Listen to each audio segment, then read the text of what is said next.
Malkajgiri MP Etela Rajender తాజాగా చేసిన వ్యాఖ్యలు సంక్షేమ రాజకీయాలపై పెద్ద చర్చకు దారితీశాయి. ప్రభుత్వం ఎక్కువగా సంక్షేమ పథకాలు ప్రకటిస్తుంటే అది బలం కాదని, అసలు విషయానికొస్తే అది ప్రభుత్వ బలహీనతను సూచించవచ్చని ఆయన అభిప్రాయపడ్డారు. ప్రజలు ఎప్పటికీ ప్రభుత్వంపై ఆధారపడే పరిస్థితి రావడం మంచిది కాదని, వారే తమ కాళ్లపై నిలబడేలా ప్రభుత్వాలు పాలసీలు రూపొందించాల్సిన అవసరం ఉందని ఆయన సూచించారు. పాన్ ఐఐటి అల్యూ మినీ ఇండియా సమావేశానికి ముఖ్య అతిథిగా హాజరైన ఈటెల రాజేందర్ మాట్లాడుతూ దేశ అభివృద్ధి గురించి విస్తృతంగా మాట్లాడారు. ఎన్నికలు గెలవడం లేదా రాజకీయ ప్రయోజనాల కోసం కాకుండా నిజంగా ప్రజల జీవితాలను మెరుగుపరిచే విధంగా ప్రభుత్వాలు నిర్ణయాలు తీసుకోవాలని ఆయన అన్నారు. ప్రధాని నరేంద్ర మోదీ బాధ్యతలు చేపట్టిన తర్వాత దేశంలో ఒక పెద్ద మార్పు కనిపిస్తుందని ఈటెల పేర్కొన్నారు. గతంలో చదువుకున్న ప్రతిభావంతులు విదేశాలకు వెళ్లిపోవడం ఎక్కువగా ఉండేదని, ఇప్పుడు మాత్రం ఆ పరిస్థితి కొంతవరకు తగ్గిందన్నారు. పరిశోధనలు, స్టార్టప్లు, కొత్త ఆలోచనలకు ప్రభుత్వం ఎక్కువగా ప్రోత్సాహం ఇస్తోందని ఆయన తెలిపారు. టెక్నాలజీ, సైన్స్, జీనోమ్ పరిశోధనల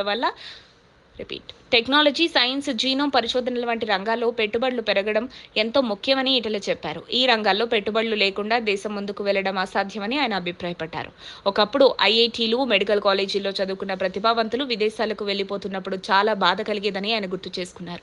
ప్రపంచ మేధో సంపత్తి ఎక్కువగా అమెరికాలోనే ఉండటం వల్ల ఆ దేశం ఎంత వేగంగా అభివృద్ధి చెందిందో మనం చూస్తున్నామన్నారు.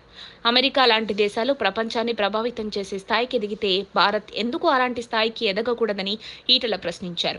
ప్రస్తుతం ప్రపంచ దేశాలను ఆర్థికంగా వర్గీకరించే విధానం కూడా ఆయన ప్రస్తావించారు.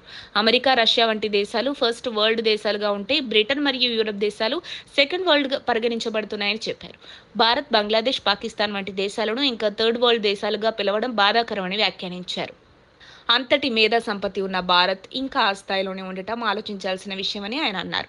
2014 వరకు ప్రపంచంలో 11వ స్థానంలో ఉన్న భారత ఆర్థిక వ్యవస్థ ప్రస్తుతం 4వ అతిపెద్ద ఆర్థిక వ్యవస్థగా ఎదిగిందని ఈటెల గుర్తు చేశారు. అయితే ఆర్థికంగా ఎదిగినా దేశంలో అసమానతలు ఇంకా తగ్గలేదని ఆయన అభిప్రాయపడ్డారు.